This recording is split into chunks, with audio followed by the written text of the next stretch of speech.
In the beginning, there was silence. No voices, no battle, no fear, just stillness, endless and eternal. But even in the silence, something watched, something waited. Time itself held its breath as darkness prepared its reign. But silence did not mean peace, for beneath the veil, the earth was not empty. Darkness moved with dominion, and spirits of old walked freely among men. They whispered lies into minds, twisted cities with power, and turned kings into slaves.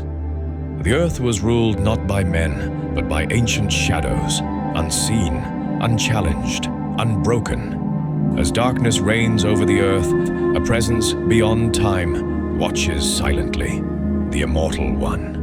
Cloaked in radiant mystery, he gazes from the unseen realms. The cries of the earth rise like smoke.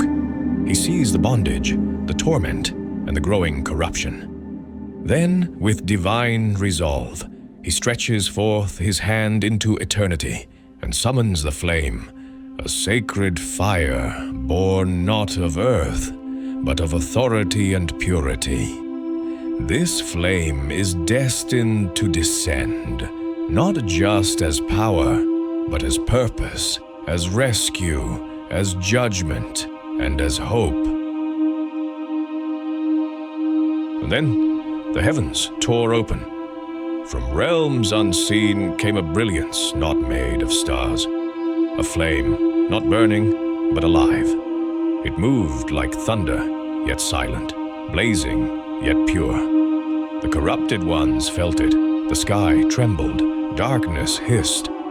For the Immortal One had sent a witness, a fire-bearer, to seek a vessel, not to destroy, but to ignite. The flame did not speak, it moved, through ruins of forgotten kingdoms, past altars built for false thrones. It searched not for strength, but for surrender. Souls bound in chains of corruption recoiled. Bloodlines cursed by darkness could not contain it. The flame would wait, watch, until it found one not qualified, but willing. A child of clay, unaware of destiny, hidden in the shadow of ruins.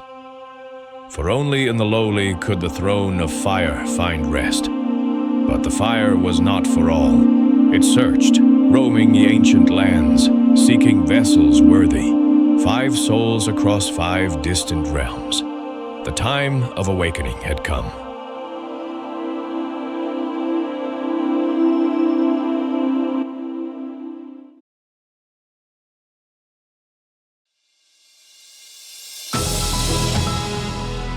High in the hills of Duma, where the wind speaks in whistles and stone houses hold stories, lived a quiet girl named Ira.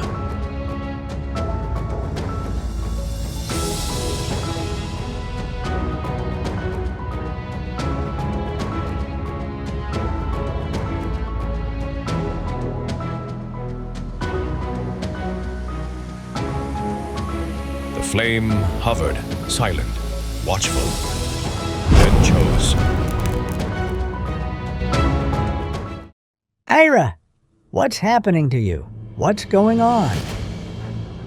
I don't know.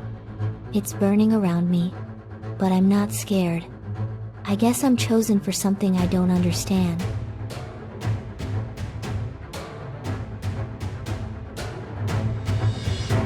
In the jungle stronghold of Nimbira, Tarek the warrior trained beneath the trees, where the leaves told tales of ancient wars. The fire did not wait for rest. It interrupted battle, choosing the strong.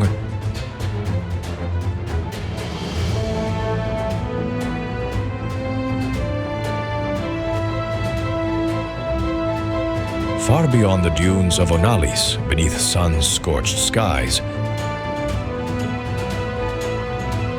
Zari wandered with her people, the desert dreamers.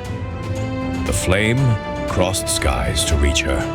As Zari and her father beheld the flame at last, they shrank back in fear. Its presence overwhelming, almost divine. And then, the unthinkable happened. Zari, are you out of your mind? Father, this flame, it's not hurting me. I can feel its purpose.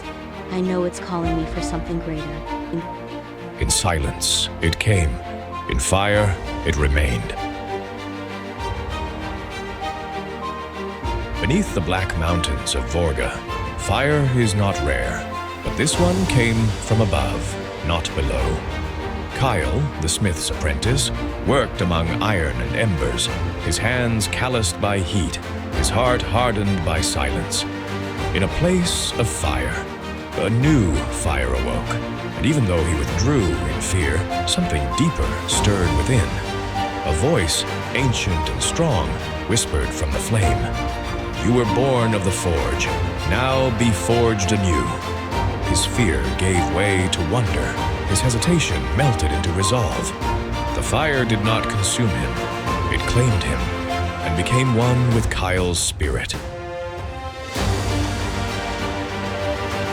Above the clouds, in the sky temples of Eshar, where monks chant in eternal rhythm, Luma walked among whispers of prophecy.